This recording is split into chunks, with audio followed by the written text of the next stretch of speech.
सहनाववतु सहनौ भुनक्तु सह वीर्यं करवावहे तेजस्विनावधीतमस्तु मा विद्विषावहे। ॐ शान्ति शान्ति शान्तिः। ॐ सदाशिवसमारम्भां शङ्कराचार्यमध्यमाम् अस्मदाचार्यपर्यन्तां वन्दे गुरुपरम्परां। श्रुतिस्मृतिपुराणानाम् आलयं करुणालयं नमामि भगवत्पादं शङ्करं लोकशङ्करं। शङ्करं शङ्कराचार्यं केशवं बादरायणं सूत्रभाष्यकृतौ वन्दे भगवन्तौ पुनः पुनः। ईश्वरो गुरुरात्मेति मूर्तिभेदविभागिने व्योमवद्व्याप्तदेहाय दक्षिणामूर्तये नमः। सच्चिदानन्दरूपाय विश्वोत्पत्त्यादिहेतवे तापत्रयविनाशाय श्रीकृष्णाय वयं नमः। ॐ नमो ब्रह्मादिभ्यो ब्रह्मविद्या संवृताय कर्तृभ्यो वंशऋषिभ्यो महद्भ्यो नमो गुरुभ्यः। सर्वोपप्लवरहितः प्रज्ञानघनः प्रत्यगर्थो ब्रह्मैवाहमस्मि। हरिः ओम्। ॐ पूर्णमदः पूर्णमिदं पूर्णाद् पूर्णमुदच्यते पूर्णस्य पूर्णमादाय पूर्णमेवावशिष्यते। ॐ शान्ति शान्ति शान्तिः। हरिः ओम्। श्रीगुरुभ्यो नमः। हरिः ओम्. എല്ലാ സാധകർക്കും പ്രണാമം. ഹരിയോ നമോ നാരായണ. ആദ്യം തന്നെ ക്ഷമ ചോദിക്കുന്നു. ഒരാഴ്ചയായി നല്ല തിരക്കിലായിരുന്നു. ഇവിടെ ചൈത്രമാസ നവരാത്രി ആഘോഷമായിരുന്നു. അപ്പോൾ ഒരുപാട് പേരുടെ ഫോൺ എനിക്ക് എടുക്കാൻ പറ്റിയില്ല. ദയവായി എല്ലാവരും ക്ഷമിക്കുക. ഇന്ന് മുതൽ ഫ്രീ ആണ്. ഫ്രീ എന്ന് വെച്ചാൽ ക്ലാസ് ഉണ്ട്, എന്നാലും കുറച്ചുകൂടെ സമയം ഉണ്ടാകും. അപ്പോൾ ഞാൻ തിരിച്ച് വിളിക്കുന്നതായിരിക്കും. നമോ നാരായണ. പിന്നെ മറ്റൊരു ക്ഷമ, നമ്മൾ ആധ ശുക്ല യജുർവേദീയ കാണ്വശാഖ ബൃഹദാരണ്യ ഉപനിഷത്ത് എന്ന് പറഞ്ഞ് എഴുതി തുടങ്ങിയില്ലേ, അവിടെ ഞാൻ ഒന്ന് രണ്ട് കാര്യം പറയാൻ വിട്ടുപോയി. എന്തുകൊണ്ടെന്ന് എനിക്ക് ഓർമ്മയില്ല. പക്ഷെ ഇന്നലെ യാദർശികമായി ഇങ്ങനെ എടുത്തു നോക്കിയപ്പോൾ അയ്യോ ഇത് പറഞ്ഞില്ലല്ലോ എന്ന് പെട്ടെന്ന് അപ്പോഴാണ് ഓർമ്മ വന്നത്. ആരും ഓർമ്മിപ്പിച്ചുമില്ല, സാരമില്ല. പിന്നെ 3-4 മാസം കഴിഞ്ഞില്ലേ നമ്മളത് പഠിച്ചിട്ട് തുടങ്ങിയത്. ഡിസംബറിലല്ലായിരുന്നു. അപ്പോൾ ഇത്രയും ദിവസവും കൂടെ കഴിഞ്ഞപ്പം തീരെ മറന്നുപോയി. അതുകൊണ്ടാണ്, മനഃപൂർവ്വമല്ല. എല്ലാവരും ക്ഷമിക്കുക.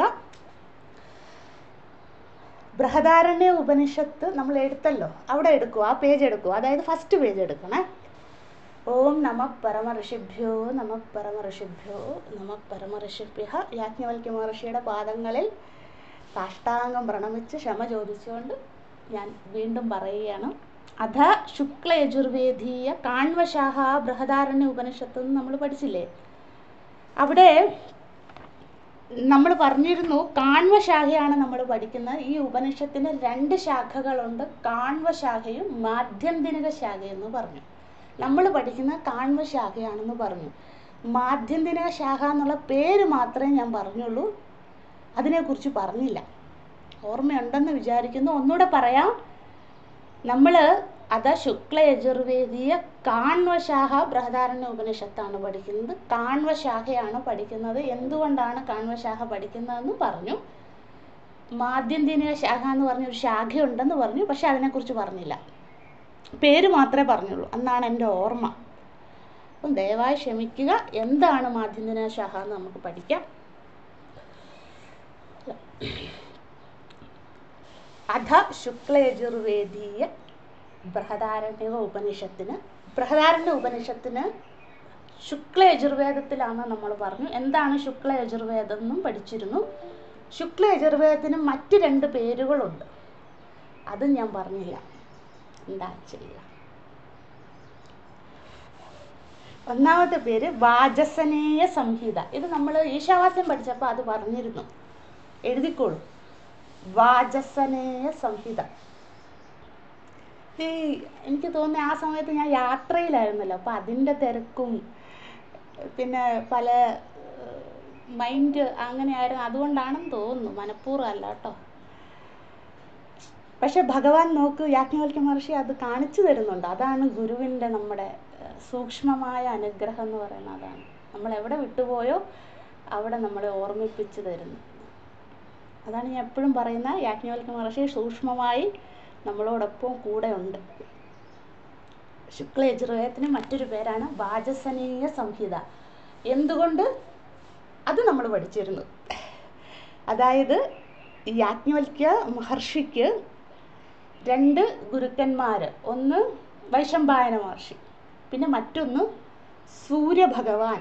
സൂര്യദേവൻ്റെ മറ്റൊരു പര്യായമാണ് വാചസനി, അല്ലേ? നമ്മൾ പഠിക്കും ഇനി, വാചസനി ബ്രാഹ്മണൊക്കെ വരുന്നുണ്ട്. അപ്പം സൂര്യഭഗവാനിൽ നിന്നും കൂടെ കിട്ടിയതാണ്. അങ്ങനെയാണ് ശുക്ല യജുർവേദം ഉണ്ടായത്. ശ്രദ്ധിക്കണേ, എന്തുകൊണ്ട് വാചസനേയ സംഹിത എന്ന് പറയുന്നു? യാജ്ഞവൽക്യ മഹർഷി ആണ് ശുക്ല യജുർവേദത്തിൻ്റെ ആചാര്യൻ.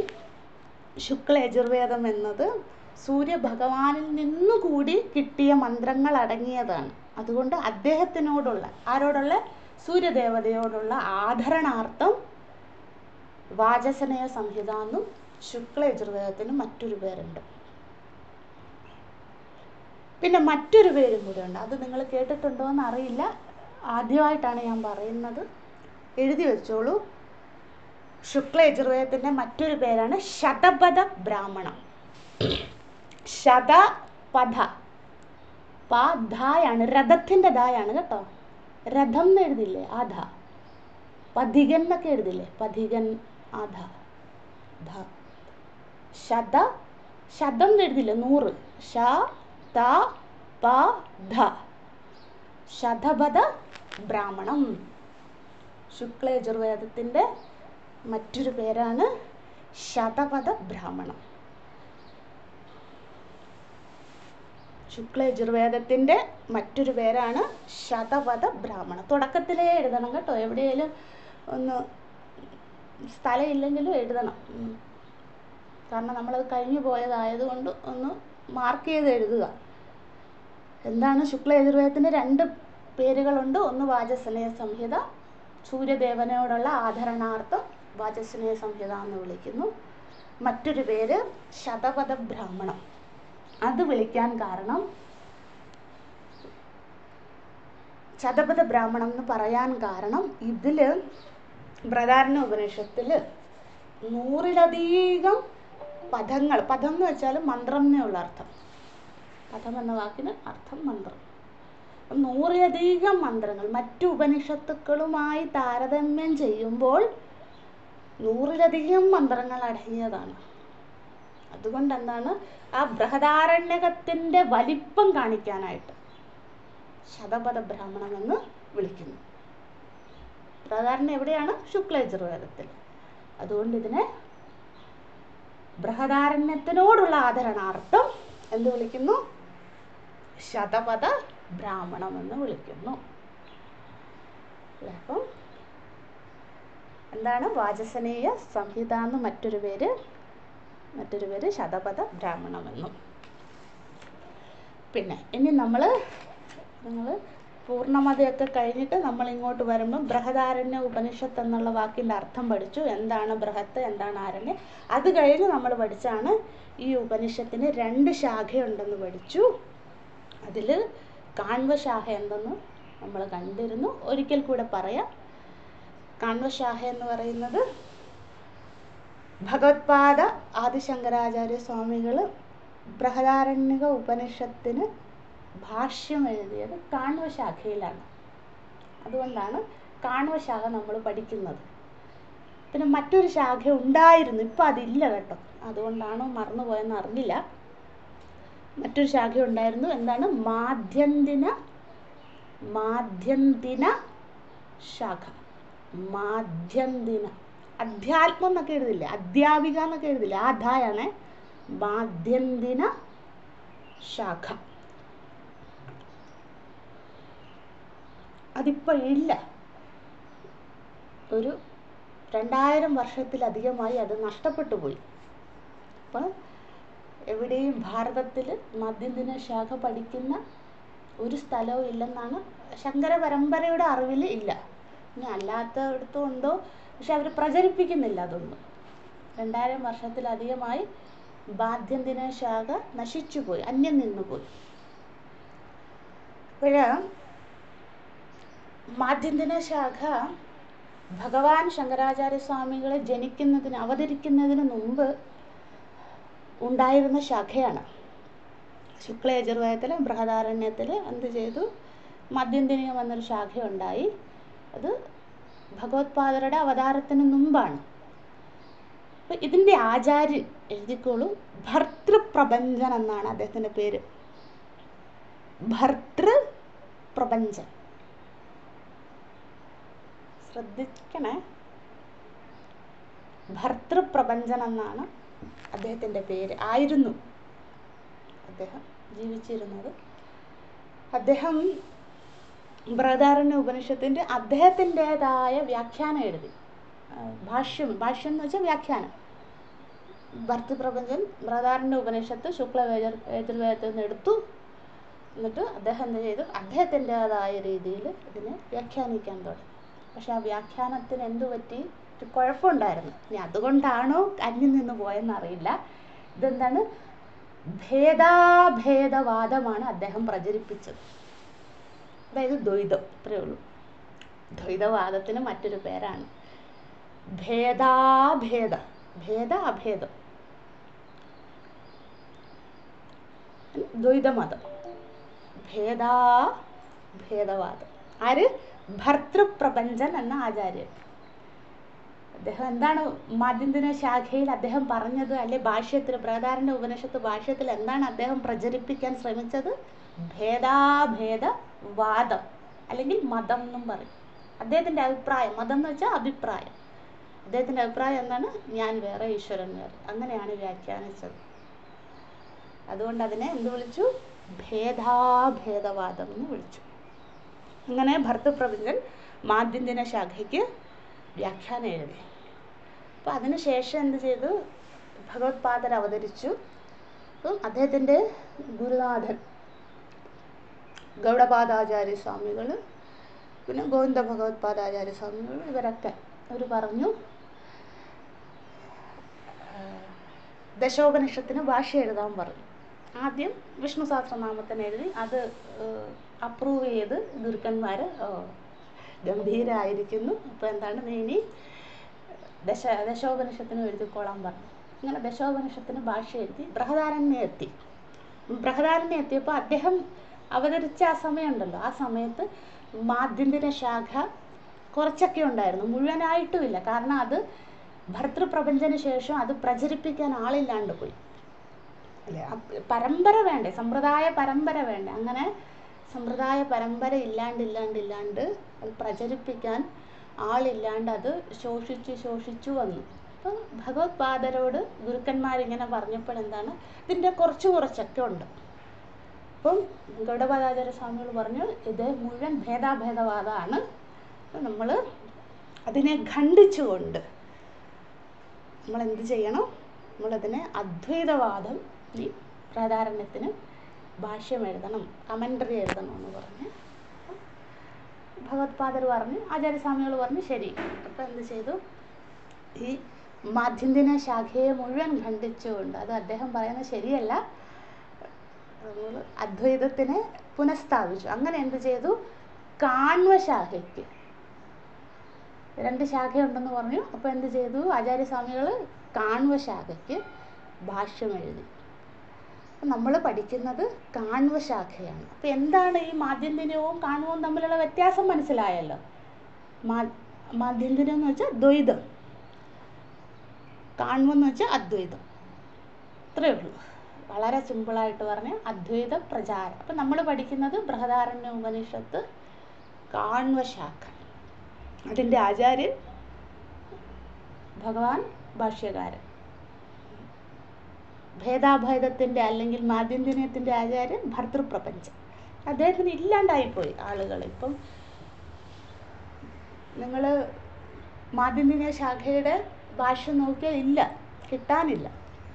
അതുകൊണ്ട് പിന്നീട് എന്ത് ചെയ്തു, അത് കാലക്രമത്തിൽ നശിച്ചു പോയി. പിന്നെ കാണ്വ ശാഖയാണ് ഇപ്പം അദ്വൈത മഠങ്ങൾ, ശങ്കര പരമ്പര, ദശനാമി മുഴുവൻ നമ്മളൊക്കെ ദശനാമിയാണ്, അത് മുഴുവൻ പഠിക്കുന്നത് ഇതാണ്. അങ്ങനെയാണ് നാം പഠിക്കുന്ന കാണ്വ ശാഖയിലേക്ക് എത്തിയത്. പിന്നെ മറ്റൊരു കാര്യം, നമ്മൾ അധ ശുക്ല യജുർവേദീയ കാണ്വശാഖ ബൃഹദാരണ്യ ഉപനിഷത്ത് അല്ല, നമ്മൾ റെഫർ ചെയ്യുന്ന പുസ്തകങ്ങൾ, അതും ഞാൻ പറയാൻ വിട്ടുപോയി, വീണ്ടും ക്ഷമ ചോദിക്കുന്നു.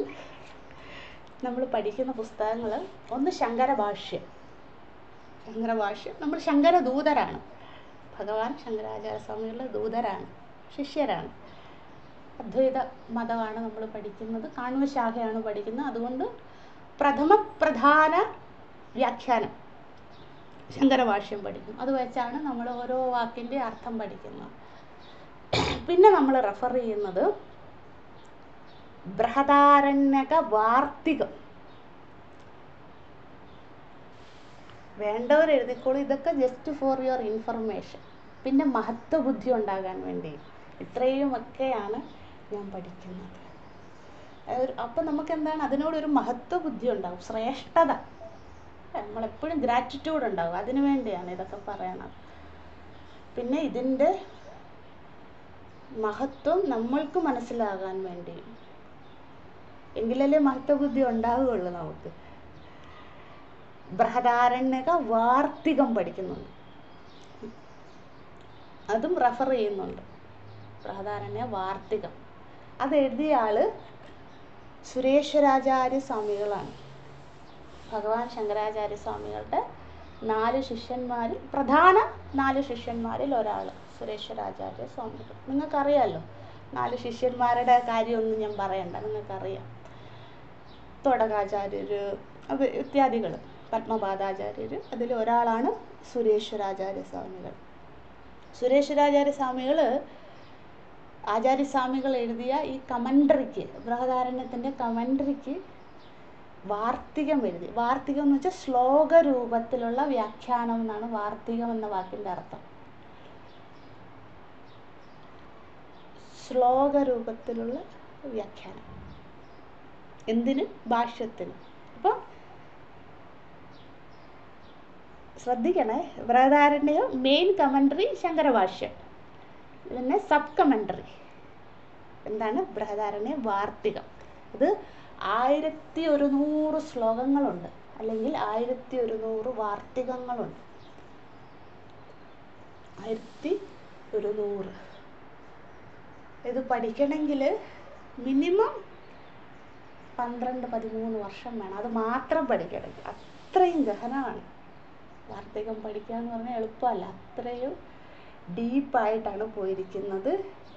വാർത്തികം എന്നതിന് ശ്ലോകമൊക്കെ ഉണ്ട്. എന്താണ് വാർത്തികം എന്ന് വെച്ചാൽ, ഉക്താനുക്ത ദുരുക്താനാം ചിന്തായത്ര പ്രവർത്തതേ തം ഗ്രന്ഥം വാർത്തികം പ്രാഹു എന്ന് പറഞ്ഞ് വാർത്തികം എന്താണെന്നൊക്കെയുള്ള ഡെഫിനിഷനൊക്കെ ഉണ്ട്. അതായത് എന്താണോ ആചാര്യസ്വാമികൾ എഴുതിയത് അതിന് എന്താണ് അദ്ദേഹം ഉദ്ദേശിക്കുന്നത്. ഇപ്പം നമ്മൾ ഇന്നലെ പഠിച്ചു, ഇത് രാജ എന്നുള്ള ഒരു ഉദാഹരണം പറയുന്നത്, രാജ എന്നുള്ള അർത്ഥം പറഞ്ഞു. അപ്പോൾ രാജ എന്നുള്ള അർത്ഥത്തിന് നമ്മൾ എന്താ പഠിച്ച? പ്രകാശസ്വരൂപി. എന്തുകൊണ്ടാണ് പ്രകാശസ്വരൂപി എന്ന് അവിടെ പറയുന്നത്? ആ കാരണങ്ങൾ വിശദീകരിക്കലാണ്. 1100 ശ്ലോകങ്ങൾ. അതാണ് ബൃഹദാരണ്യക വാർത്തികം. പിന്നെ അതിൻ്റെ സബ് കമൻട്രി, തേർഡ് കമൻട്രി ഉണ്ട്. ആനന്ദഗിരി മഹാരാജ് എന്ന് പറഞ്ഞ ഒരു മഹാത്മാവ് ഉണ്ടായിരുന്നു. അദ്ദേഹം ചോളരാജ്യമില്ല, നിങ്ങൾ കേട്ടിട്ടുണ്ടോ? പാലക്കാട് ബോർഡർ കഴിഞ്ഞ് അങ്ങോട്ട് പോകുമ്പോൾ ചോളരാജ്യം, പണ്ട് തമിഴ്നാട് അതിർത്തി അവിടെയായിരുന്നു പണ്ട് ചോളരാജ്യമുണ്ട്. അവിടെയായിരുന്നു അദ്ദേഹം ജീവിച്ചിരുന്നത്. അദ്ദേഹം പിന്നെ അവിടുന്ന് ഹിമാലയത്തിലെത്തി ആചാര്യസ്വാമികളുടെ ശിഷ്യനായി. അദ്ദേഹത്തിന് പിന്നെ ഗുരുവിൻ്റെ അനുമതിയോടുകൂടി എഴുതാൻ തുടങ്ങി. അപ്പം അതിന് ആനന്ദഗിരി എന്നാണ് അദ്ദേഹത്തിൻ്റെ പേര്. അദ്ദേഹത്തിൻ്റെ ടീക്ക നമ്മൾ പഠിക്കുന്നു. ടീക്ക എന്ന് വെച്ചാൽ സബ് കമൻട്രി എന്നാണ് അർത്ഥം. അത് പഠിക്കുന്നുണ്ട്. അതായത് ആവശ്യമുള്ളിടത്ത് മുഴുവൻ പഠിക്കാൻ ഞാൻ പറഞ്ഞില്ലേ, ഇത് ഭാഷ്യം, ടിപ്പണി, ടീക്ക, വാർത്തികമൊക്കെ പഠിക്കണ, ബൃഹദാരണ്യം മാത്രം പഠിക്കണ 10-12 വർഷം വേണം. അത്രയും ഗഹനമാണ്. നമ്മൾ എവിടെയൊക്കെയാണ് വേണ്ടത് അവിടെയൊക്കെ നമ്മൾ ഇതൊക്കെ നോട്ട് ചെയ്ത് പോകുന്നുണ്ട്. കാരണം എന്താണ്, ഒരർത്ഥത്തിന് പോലും നമുക്ക് അനുയോജ്യമല്ലാത്ത വ്യാഖ്യാനം പഠിക്കാൻ പാടില്ല. അതുകൊണ്ടാണ് ഇത്രയും റെഫറൻസ് പറയുന്നത്. പിന്നെ അതിന് കമൻട്രി ഉണ്ട്. അതായത് ബൃഹദാരണ്യ ഭാഷ്യം first commentary, second commentary Brihadaranya വാർത്തികം, തേർഡ് കമൻട്രി ആനന്ദഗിരി ടീക്ക, ഇനി ഫോർത്ത് കമൻട്രി അദ്ദേഹത്തിൻ്റെ പേര് വിദ്യാവാചസ്പതി എന്നാണ്. വിദ്യാവാചസ്പതി ടിപ്പണി. ടിപ്പണി എന്ന് വെച്ചാൽ സബ് കമൻട്രി. വിദ്യാവാചസ്പതി അതൊരു 100 വർഷത്തിൽ താഴെയായുള്ളൂ അത് എഴുതിയിട്ട്. വിദ്യാവാചസ്പതി എന്ന മഹാത്മാവ്, അദ്ദേഹം ഇവിടെ ഋഷികേശിൽ കൈലാസാശ്രമത്തിലെ മഹാമണ്ഡലേശ്വറായിരുന്നു. ധനരാജഗിരി മഹാരാജൻ്റെ ശിഷ്യൻ. അദ്ദേഹത്തിന് വിദ്യാവാചസ്പതി എന്നുള്ള പട്ടം കൊടുത്തു. അദ്ദേഹം 13 വർഷം, ഇപ്പോഴും നിങ്ങൾ കൈലാസാശ്രമത്തിൽ വന്നവർക്കറിയാം, ഋഷികേശിൽ ജാനകി ജൂലയുടെ ഓപ്പോസിറ്റ് ഇരിക്കുന്ന ആശ്രമമാണ് കൈലാസാശ്രമം. അവിടെ വന്നവർക്കറിയാം. ഇപ്പോഴും അദ്ദേഹത്തിൻ്റെ കൈപ്പടയിൽ എഴുതിയത് അവിടെ ശേഖരിച്ച് വെച്ചിട്ടുണ്ട്. നിങ്ങൾ ഗ്രന്ഥാലയത്തിലൊക്കെ പോയിട്ടുണ്ടോ എന്ന് എനിക്കറിയില്ല, അവിടെയുണ്ട്. അദ്ദേഹത്തിൻ്റെ ചരിത്രത്തിൽ എഴുതിയിട്ടുണ്ട്. ഇത് മാത്രം എഴുതാൻ അദ്ദേഹം 13.5 വർഷം എടുത്തെന്ന്, വേറൊന്നും ചെയ്തിട്ടില്ല. അതായത് ഈ ടിപ്പണി എഴുതാൻ ഭഗവാൻ ശങ്കരാചാര്യ സ്വാമികൾ എന്താണ് എഴുതിയത്, സുരേശ്വരാചാര്യ സ്വാമികൾ എന്താണ് എഴുതിയത്, ആനന്ദഗിരി മഹാരാജ് എന്താണ് എഴുതിയത്, അത്രയും പഠിച്ചിട്ട് കണ്ടസ്ഥാക്കുക എന്ന് പറഞ്ഞാൽ എളുപ്പമല്ല. കണ്ടസ്ഥാക്കാന്ന് അറിയാമല്ലോ, ബൈഹാർട്ട് ചെയ്യുക, പഠിക്കുക. എന്നിട്ട് അതിന് വ്യാഖ്യാനം എഴുതും. അതുകൊണ്ട് അപ്പോൾ അദ്ദേഹത്തിന് എന്ത് പട്ടം കൊടുത്തു? വിദ്യാവാചസ്പതി എന്നുള്ള നാമം കൊടുത്തു. അതും നമ്മൾ പഠിക്കുന്നുണ്ട്. ഇപ്പോൾ ഇത്രയൊക്കെയാണ് നമ്മൾ പഠിക്കുന്നതിലുള്ള റെഫറൻസ്. ഇത്രയും മഹത്വം ഉണ്ടായിരിക്കണം നമുക്ക്. നമ്മൾ നിസാരമല്ല ബൃഹദാരണ്യം പഠിക്കുക എന്ന് പറഞ്ഞാൽ, അത്രയും മഹത്വമതി. പിന്നെ എന്തിനു വേണ്ടി ഇതൊക്കെ പറഞ്ഞു, ഇത്രയും നമ്മൾ പഠിക്കുന്നു എന്ന് പറഞ്ഞാൽ നമുക്ക് അവരുടെ ഒന്നും ഒരു അടുത്തെത്താൻ പോലുമുള്ള അധികാരമില്ല. എങ്കിലും നമ്മളുടെ ഗുരുപരമ്പരയുടെ ഒക്കെ അനുഗ്രഹം കൊണ്ട് ഇവിടെ വരെ എത്തി. അപ്പോൾ ആ ഒരു എന്തുണ്ടായിരിക്കണം, ഉപാസന ഉണ്ടാകണം. എനിക്ക് ഇത് പഠിക്കാൻ സാധിക്കണേ, എനിക്കത് മനസ്സിലാക്കാൻ സാധിക്കും. സൂക്ഷ്മമാണ്, മറ്റുള്ള ഉപനിഷത്ത് പോലെയല്ല. നമ്മൾ മറ്റുള്ളിടത്തൊക്കെ ഇടയ്ക്കിടയ്ക്ക് കഥയൊക്കെ പറയാം, ഇതൊന്നുമില്ല. അപ്പോൾ സൂക്ഷ്മമാണ്, അത് ഗഹനമാണ്. എനിക്ക് മനസ്സിലാക്കുവാൻ ഭഗവാനോടും ഗുരുപരമ്പരയോടും വളരെ വിനയത്തോടു കൂടി പ്രാർത്ഥിക്കുക, എങ്കിലേ സാധിക്കുകയുള്ളൂ. നമുക്ക് മുന്നോട്ട് പോകാം. എഴുതിയെന്ന് വിചാരിക്കുന്നു, വിട്ടുപോയവ. നമുക്ക് മടങ്ങി വരാം. നമ്മൾ അവസാനിപ്പിച്ചെടുത്ത് നമ്മൾ 15ാമത്തെ മന്ത്രം കൊണ്ട് ഇരിക്കാൻ തുടങ്ങിയിട്ട് 3 ദിവസമായി. അത് തീർക്കണം നമുക്ക്. ഒരുമിച്ച് ചൊല്ലാം. 15ാമത്തെ മന്ത്രം. അത ശുക്ലയജുർവേദീയ കാൺവശാഹ ബൃഹദാരണ്യ ഉപനിഷത്ത് പ്രഥമകാണ്ഡം മധുകാണ്ഡം ദ്വിതീയോധ്യായം ബ്രഹ്മവിദ്യാ പ്രകരണം പ്രഥമ ബ്രാഹ്മണ അജാതശത്രു ബ്രാഹ്മണം മന്ത്രം 15.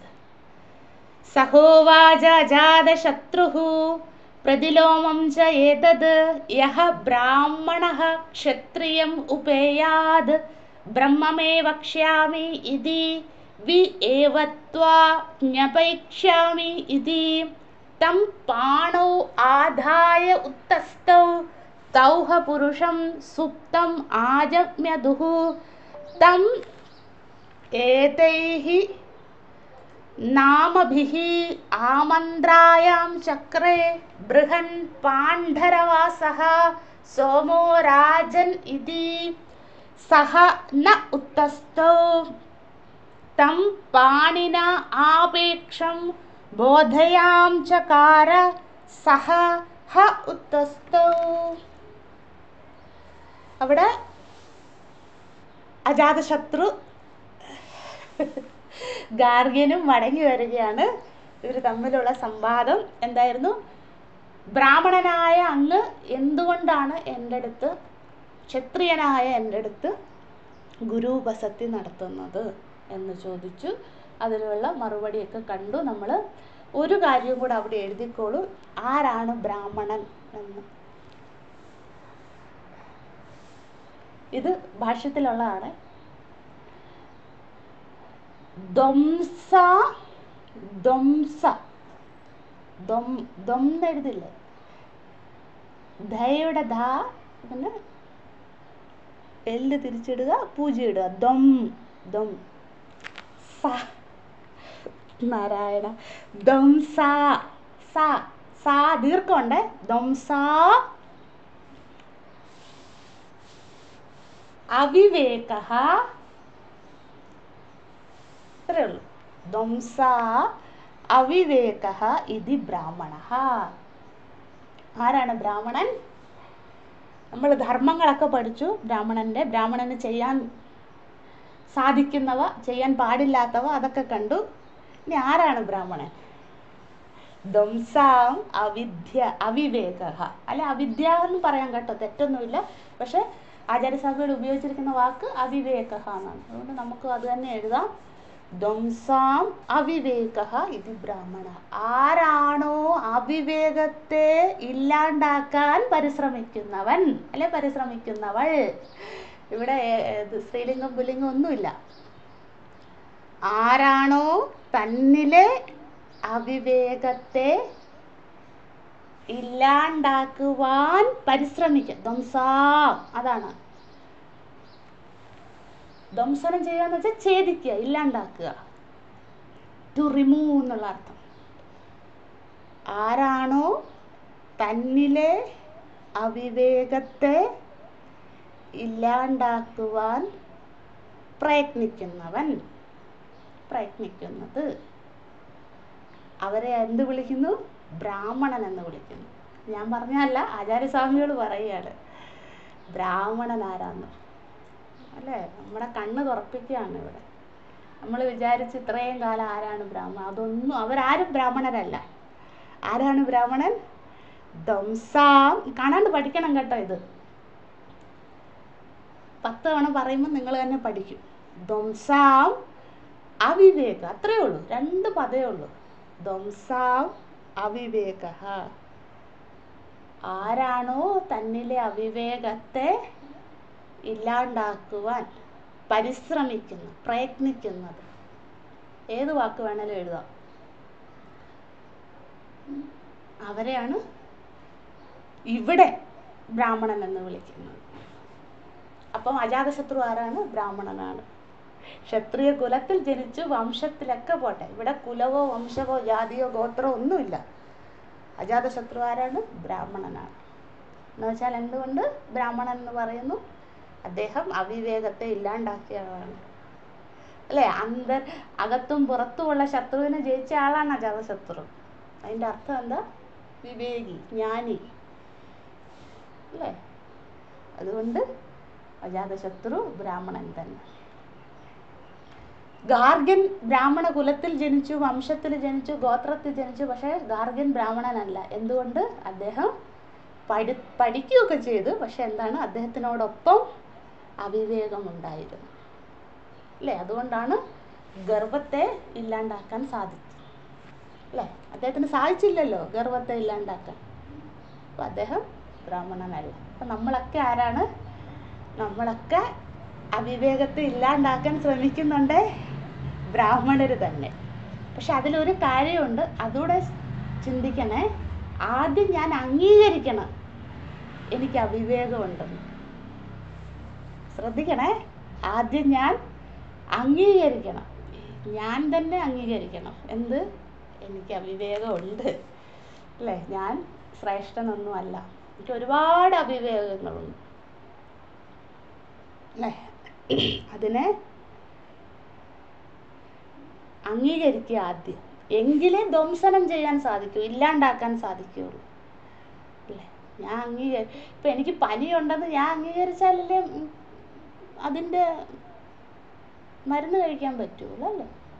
അത് ഞാൻ അംഗീകരിക്കണം, എനിക്ക് പനിയുണ്ട്, ഇപ്പം എനിക്ക് പനി മാറ്റണം. രണ്ടാമത്തെ കാര്യം, അല്ലേ? പനി ഉണ്ടെന്ന് ആദ്യം അംഗീകരിക്കുക. പിന്നെ എന്താണ് രണ്ടാമത്തെ ചിന്ത?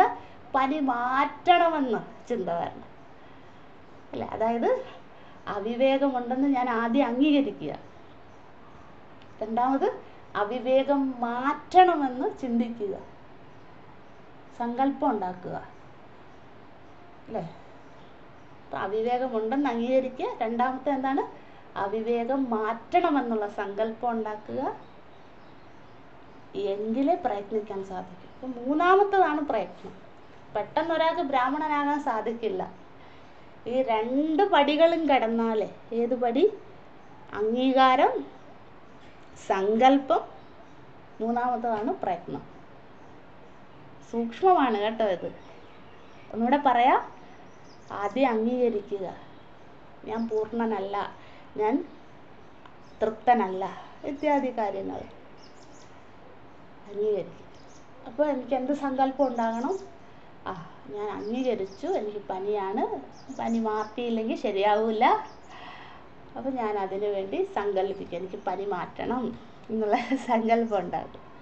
അപ്പം ഞാൻ എന്ത് ചെയ്യും? പിന്നെ അതിനു വേണ്ടി പ്രയത്നിക്കും. ഞാൻ ഡോക്ടറെ കാണും, അല്ലെങ്കിൽ അതിനെന്താണോ ചികിത്സ ആ ചികിത്സ തേടും. അതാണ് പ്രയത്നം, അല്ലേ? പിന്നെന്താണ്? ചികിത്സ തേടി പിന്നെ ചികിത്സ തുടരുക. അപ്പം അതിൻ്റെ അർത്ഥം എന്താ? പ്രയത്നം തുടരുക. എന്താണ് പ്രയത്നങ്ങൾ? ഉപാസന, അധികാരപ്രാപ്തി, ഇതൊക്കെയാണ് പ്രയത്നങ്ങൾ. ഉപാസന ചെയ്യുക, പിന്നെ അധികാരം അറിയാലോ, ശമദമാദി മുമുക്ഷുത്വാദി സമ്പത്തി. എന്താണ് പ്രയത്നം? 1 ഉപാസന, 2 അധികാരപ്രാപ്തി, അല്ലെ അധികാരവർദ്ധനം. പ്രാപ്തിയൊക്കെ നമുക്കുണ്ട്, കുറേയൊക്കെ ഉണ്ട്. അപ്പോൾ അതിനെ വർദ്ധനം ചെയ്യുക, വളർത്തുക. അതാണ് ചികിത്സ. അപ്പം എന്താണ്? നമ്മളെ തേടി വരും. എന്ത്? ബ്രഹ്മവിദ്യ. അപ്പം നമ്മൾ ആരാകും? ബ്രാഹ്മണരാകും. അതാണ് ധ്വംസാവിവേകഃ ഇതി ബ്രാഹ്മണഃ. നമ്മൾ ഇനി 3-ാം അധ്യായത്തിൽ ഇത് വേണം കേട്ടോ. അതുകൊണ്ടാണ് ഇത് ഓർത്ത് വെക്കാൻ പറഞ്ഞത്. അവിടെയും ബ്രാഹ്മണൻ വരുന്നുണ്ട് 3-ാം അധ്യായം. ഇപ്പം 2-ാം അധ്യായത്തിലായാലും നമ്മൾ 3-ാം അധ്യായത്തിൽ എത്തുമ്പോഴും ബ്രാഹ്മണൻ്റെ റെഫറൻസ് വരുന്നുണ്ട്. അപ്പം നമുക്കിത് ആവശ്യമാണ്. ഓക്കെ, ഇനി നമുക്ക് തിരിച്ചു വരാം. ഇനി ഒരു കാര്യം കൂടെ എഴുതാനുണ്ട്. തം പാണൗ ആദായ ഉത്തസ്ഥൗ തൗഹ പുരുഷ. അവിടെയല്ലായിരുന്നോ നമ്മൾ ഇന്നലെ നിർത്തിയത്? ശ്രദ്ധിക്കുക, എവിടെയാണ്?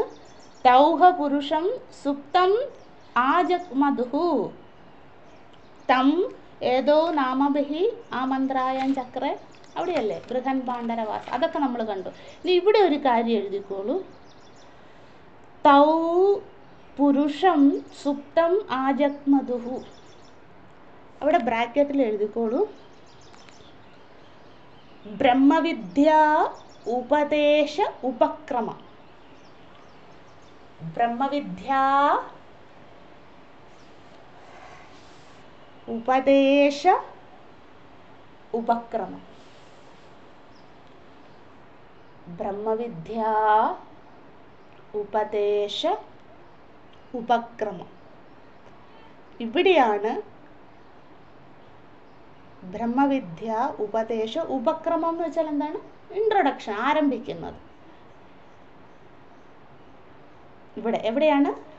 തൗഹപുരുഷം സുപ്തം ആജഗ്മ, അത് മുതൽ ഉപക്രമം തുടങ്ങുകയാണ്, ആരംഭം തുടങ്ങിയാണ്. എന്തിൻ്റെ ആരംഭം? ബ്രഹ്മവിദ്യാ ഉപദേശത്തിൻ്റെ. അപ്പോൾ അത് ജസ്റ്റ് ഒന്ന് പിന്നീട് എടുത്തു നോക്കുമ്പോൾ എവിടെയാണ് പഠിക്കാൻ, അതായത് ഗുരു ഉപസത്തി നടത്തിയല്ലോ അജാതശത്രുവിൻ്റെ അടുത്ത് ഗാർഗ്യൻ.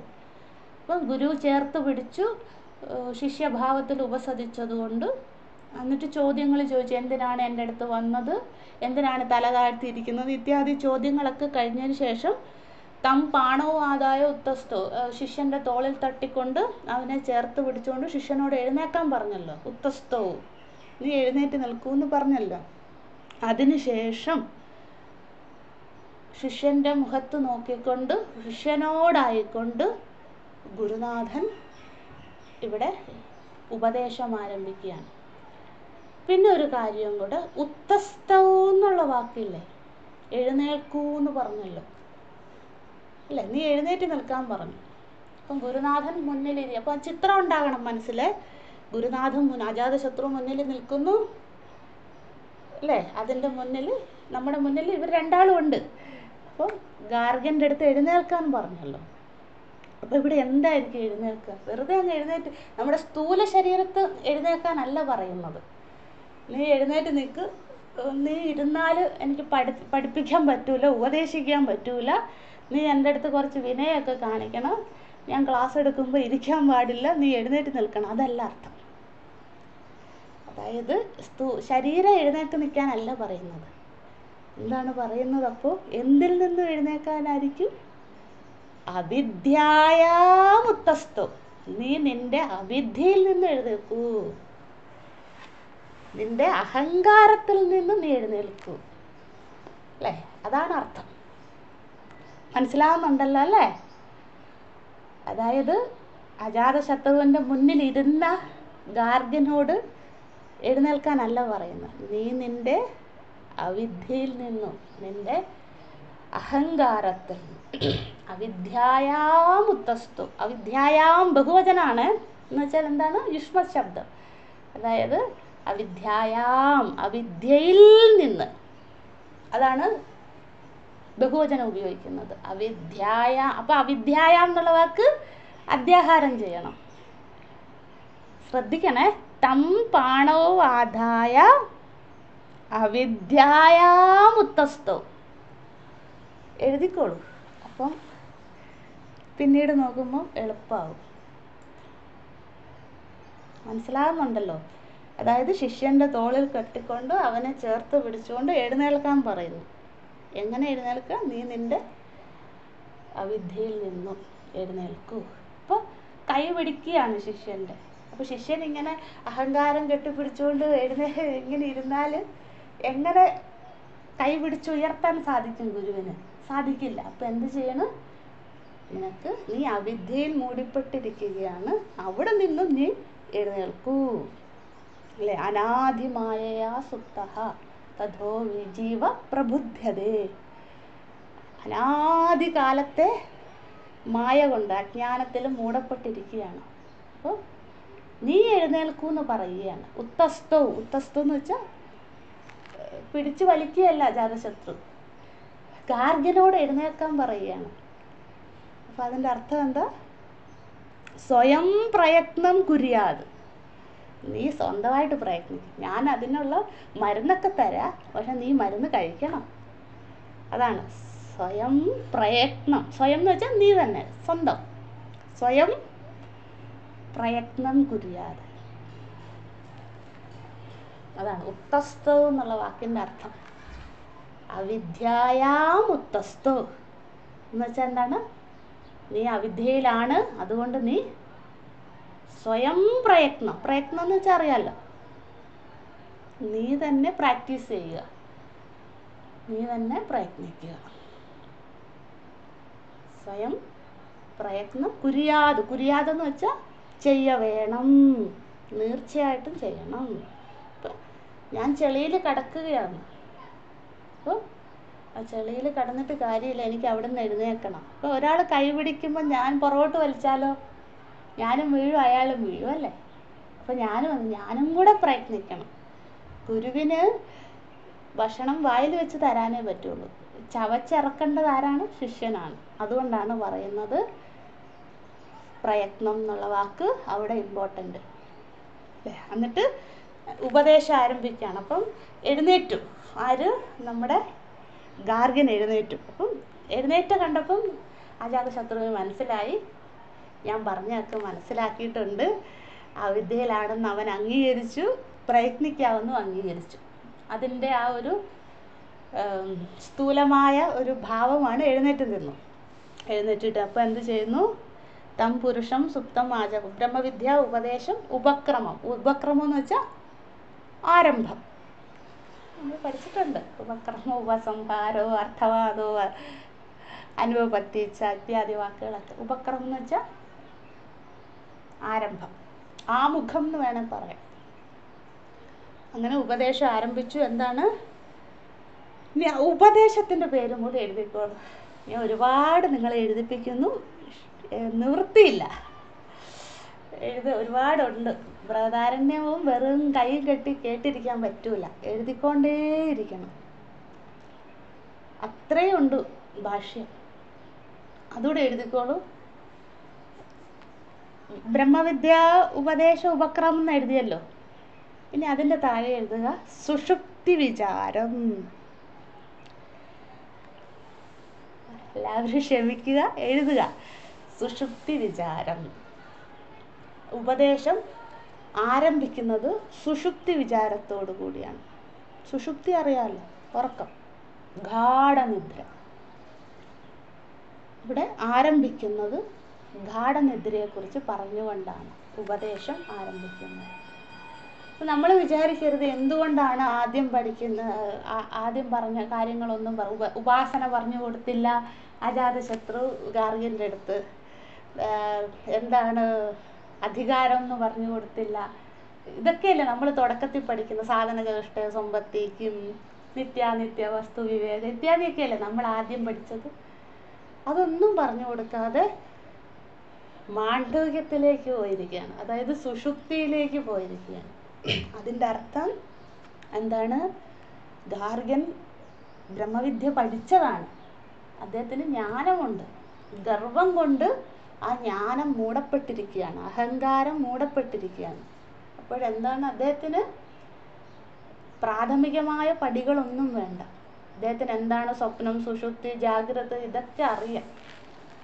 അതുകൊണ്ടാണ് ഇവിടെ സുഷുപ്തി എന്ന വിചാരം തുടങ്ങുന്നത്. വിചാരം എന്ന് വെച്ചാൽ അറിയാലോ അല്ലേ, സുഷുപ്തി വിചാരം എന്ന് വെച്ചാൽ സുഷുപ്തി എന്ന ടോപ്പിക്ക് ഇവിടെ ഡിസ്കസ് ചെയ്യുന്നു അല്ലേ, അതാണ് സുഷുപ്തി വിചാരം.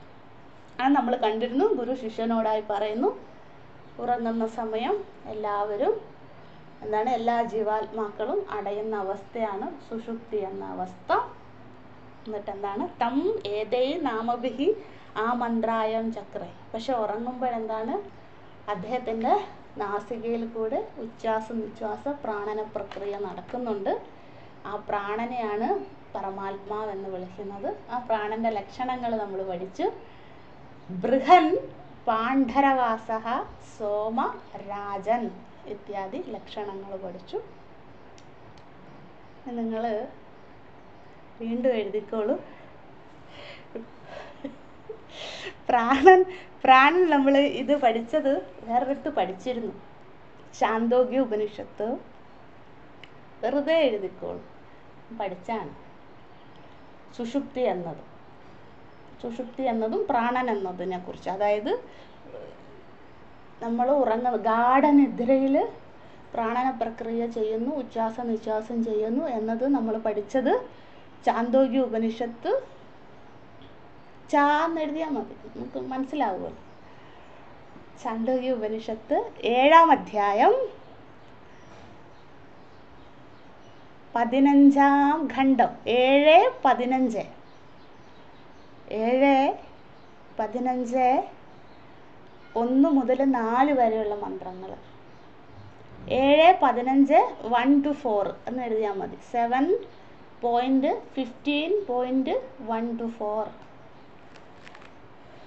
7-ാം അധ്യായം 15-ാം ഖണ്ഡം 1 മുതൽ 4 വരെയുള്ള മന്ത്രം. അവിടെയാണ് നമ്മൾ ഇതേ കാര്യം പഠിച്ചത്. ഇതേ കാര്യം ഉറങ്ങുന്നവന് സുഷുപ്തി അവസ്ഥയിൽ ഉറങ്ങുന്നവൻ പ്രാണന പ്രക്രിയ ചെയ്യുന്നു. പ്രാണൻ ഉള്ളത് കൊണ്ടാണ് ഒരാൾക്ക് ഗാഠനിദ്രയിലേക്ക് പോകാൻ സാധിക്കുന്നത്. ഗാഠനിദ്രയെ ശാസ്ത്രം വിളിക്കുന്ന പേരാണ് സുഷുപ്തി അവസ്ഥ. പിന്നെ നമ്മൾ പഠിക്കാൻ പോകുന്നുണ്ട്, അതുകൂടെ വേണമെങ്കിൽ എഴുതിക്കോളൂ. മാണ്ഡൂക്യ ഉപനിഷത്ത് 2:3. മാണ്ഡൂക്യ ഉപനിഷത്ത് 2:3 2-ാം അധ്യായം 3-ാം മന്ത്രം.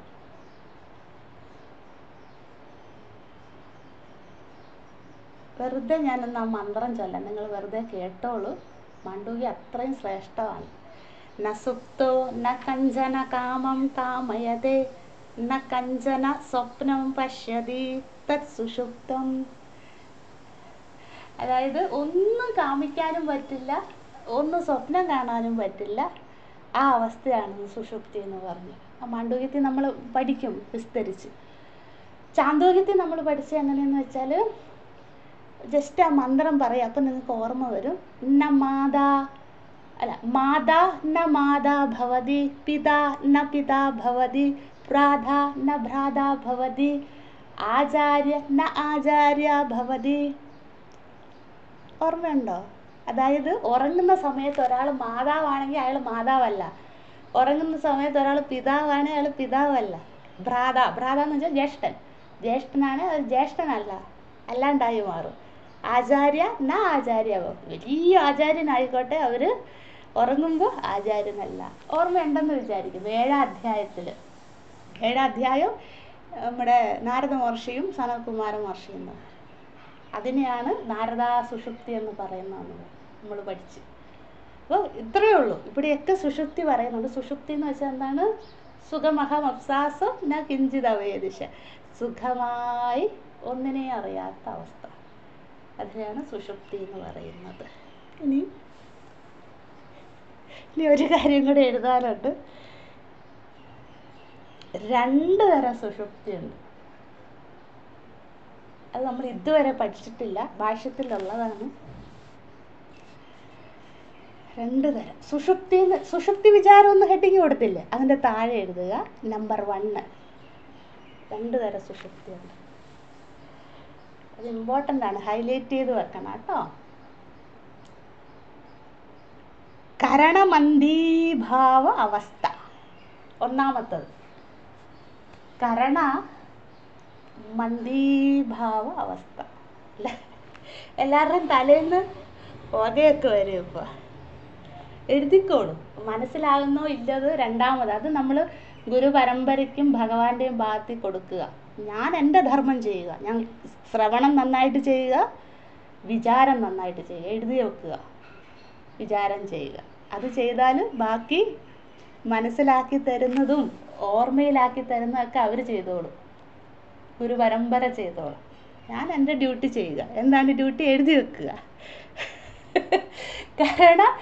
കരണ മന്ദീഭാവ അവസ്ഥ. സുഷുപ്തി 2 തരമുണ്ട്. കരണ മന്ദീഭാവ അവസ്ഥ. എനിക്ക് പേടിയുണ്ട് ഇത്രയും ഡീറ്റെയിലേക്ക് പോകാൻ. പക്ഷേ നമ്മൾ ഇവിടെ പഠിച്ചില്ലേ പിന്നെ ജീവിതത്തിൽ പഠിക്കില്ല.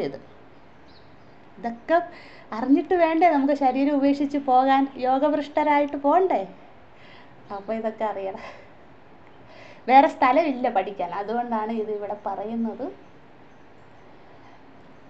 എന്താണ്? സുഷുപ്തി 2 തരമുണ്ട്. കരണ മന്ദീഭാവം, മന്ദബുദ്ധി അതില്ലേ, ആ മന്ദ അതാണ് കേട്ടോ. കരണ മന്ദീഭാവ അവസ്ഥ എന്ന് വെച്ചാൽ എളുപ്പമാണ്. ഞാൻ ഇരുന്നുറങ്ങില്ലേ, അതിനെയാണ് പറയുന്നത്. അതാണ് നമ്മളിപ്പം ഗാഠനിദ്രയിലേക്ക് പോകാത്ത സമയം. അതാണ് കരണം. കരണം എന്ന് വെച്ചാൽ എന്താണ്? ഇൻസ്ട്രുമെന്റ്, ഇന്ദ്രിയം. കരണം എന്ന വാക്ക് എന്താണ്? ഇന്ദ്രിയം. ഇന്ദ്രിയങ്ങളൊക്കെ മന്ദീഭവിച്ചിരിക്കുകയാണ്, അതിനൊന്നും ചെയ്യാൻ പറ്റില്ല. ഇപ്പം നമ്മുടെ ക്ലാസ്സിൽ ഇപ്പം എത്ര പേരുണ്ട്? 88 പേരുണ്ടല്ലേ. നമ്മൾ എത്ര പേരായിരിക്കും ചിലപ്പോൾ ഇരുന്ന് ഉറങ്ങുന്നത്? അറിയില്ല. പക്ഷെ നിങ്ങൾ എഴുതുന്നതുകൊണ്ട് ചിലപ്പോൾ ഉറങ്ങില്ല. പക്ഷെ നമുക്ക് ഇടയ്ക്ക് ഉറക്കം വരും അല്ലേ? നമ്മൾ എപ്പോഴെങ്കിലുമൊക്കെ നമ്മൾ ഇരുന്നുറങ്ങും. അപ്പം എന്താണ്? നമ്മുടെ കരണങ്ങൾ, ഇന്ദ്രിയങ്ങളൊക്കെ മന്ദീഭവിച്ചിരിക്കുകയാണ്, അതിന് പ്രവർത്തിക്കാൻ സാധിക്കില്ല. പ്രമാദം, ആലസ്യം, അല്ലെ, ടയേർഡ്നെസ്. ഇപ്പം നമ്മൾ ഇന്നലെ രാത്രി ഉറങ്ങാൻ പറ്റിയില്ല, നല്ല ടയേർഡായി അല്ലേ? നമ്മൾ ടയേർഡായി, അപ്പോൾ ഉറങ്ങാനേ പറ്റിയില്ല. അപ്പോൾ രാവിലെ എഴുന്നേറ്റ് കുളിയൊക്കെ കഴിഞ്ഞു. പക്ഷേ എങ്കിലും ക്ലാസ്സിലിരിക്കുമ്പോൾ എന്താണ്? എനിക്ക് ശ്രദ്ധിക്കാൻ പറ്റും. എൻ്റെ കർമ്മേന്ദ്രിയം പ്രവർത്തിക്കുന്നില്ല, എനിക്ക് കേൾക്കാൻ പറ്റുന്നില്ല. അതിൻ്റെ അർത്ഥം എന്താ? കേൾക്കുന്നുണ്ട്, പക്ഷെ കരണേന്ദ്രിയം അതിൻ്റെ ധർമ്മം ചെയ്യുന്നില്ല. കേട്ടുകൊണ്ടിരിക്കുന്നു, പക്ഷെ ഉള്ളിലാക്കുന്നില്ല. അതാണ് കരണമന്ദീഭാവം എന്ന് പറയുന്നത്. അത് സുഷുപ്തിയാണ്, പക്ഷെ ഗാഢസുഷുപ്തിയല്ല, പക്ഷെ അതും സുഷുപ്തിയാണ് അല്ലേ? തലച്ചോറ് പ്രവർത്തിക്കില്ല, മനസ്സ് എവിടെയെങ്കിലും ഒക്കെ അലയും. അതാണ് സുഷുപ്തി. 2 തരം സുഷുപ്തി. ഒന്ന് കരണ മന്ദീഭാവാവസ്ഥ. ഇത് രണ്ടാമത്തത് നമ്മളൊക്കെ എപ്പോഴും ചെയ്യുന്നത്. ഈ കരണമന്ദീഭാവനെ വേറെ നാപ്പെന്ന് വേണം പറയാം ഇംഗ്ലീഷിൽ. നമ്മളൊരു നാപ്പ് എടുക്കാന്ന് പറയില്ലേ, ഒരു അരമണിക്കൂർ ജസ്റ്റ് ഒന്ന്. അതാണ്. ഇനി രണ്ടാമത്തത് സുഷുപ്തി വിചാരത്തിൽ രണ്ടാമത്തത് എഴുതിക്കോളൂ. കരണ ഏകീഭാവ അവസ്ഥ. കരണ ഏകീഭാവ അവസ്ഥ, അതായത് ഗാഠനിദ്ര. നമ്മളൊക്കെ ചെയ്യുന്ന രാത്രി നമ്മളിങ്ങനെ ഇറങ്ങിപ്പോയി. പിന്നെ എന്താ സംഭവിക്കുന്നതെന്ന് നമുക്കൊന്നും അറിയില്ല അല്ലേ? സുഖം അഹം ആശ്വാസം ന കിഞ്ചിന അവയദിശ, ഒന്നും അറിയുന്നില്ല. സുഖം മാത്രം, ആനന്ദം മാത്രം, ആനന്ദലയം. അതാണ് ഗാഠനിദ്ര, ഡീപ്പ് സ്ലീപ്പ് സ്റ്റേറ്റ് അല്ലേ അതിനെ പറയുന്നത്. ഇതിന് മറ്റൊരു വാക്കും കൂടെ ഉണ്ട്, ഭാഷ്യത്തിൽ പറയുന്നതാണ്. എവിടെയെങ്കിലും നിങ്ങൾ കേട്ടിട്ടുണ്ടാവും, അല്ലെങ്കിൽ നിങ്ങളുടെ ബുദ്ധിയുടെ ഭണ്ഡാരത്തിലേക്ക് എൻ്റെ ഒരു നിക്ഷേപം കൂടി. സംപ്രസാദ അവസ്ഥ. സംപ്രസാദം, ഭഗവാനുമായി പ്രസാദിക്കല്, ലയിക്കല്. അതാണ് സുഷുപ്തി. സുഷുപ്തിയുടെ മറ്റൊരു പേരാണ് സംപ്രസാദ അവസ്ഥ. ഇപ്പോഴേ ഈ ട്രെയിനിങ് തന്നില്ലേ മാണ്ഡവ്യം എത്തുമ്പോൾ പറ്റൂല. അതുകൊണ്ടാണ് ഇതൊക്കെ വേണം നമുക്ക്. ഇപ്പോൾ കഴിഞ്ഞ ദിവസം ഞാൻ പറഞ്ഞില്ലേ, മെഡിസിന് പഠിക്കാൻ പോകുമ്പോൾ ആ ടേംസ് പഠിക്കണ്ടേ നമ്മൾ? അതുപോലെ തന്നെ എങ്കിലല്ലേ അതിൽ നല്ല ഡോക്ടറാകാൻ പറ്റുള്ളൂ. അതുപോലെ തന്നെ നമുക്ക് ഈ ടേംസൊക്കെ അറിഞ്ഞിരുന്നാലേ മനനം ചെയ്ത് എന്താണോ ഉപനിഷത്ത് നമുക്ക് ഗ്യാരണ്ടി തരുന്ന മോക്ഷം, അതിലേക്ക് എത്തണമെങ്കിൽ ഈ പ്രയത്നം ഉണ്ടാകണം. പലരും പറയും ഞാൻ ഒരുപാടായി പഠിക്കുന്ന എനിക്ക് അനുഭൂതി ഇല്ലെന്ന്. എൻ്റെ അർത്ഥം എന്താ? മനനം ഇല്ലാത്തത് കൊണ്ടാണ്. മനനം ചെയ്യാൻ സ്റ്റെപ്പ് വേണ്ടേ? അതാണ് ഇതൊക്കെ.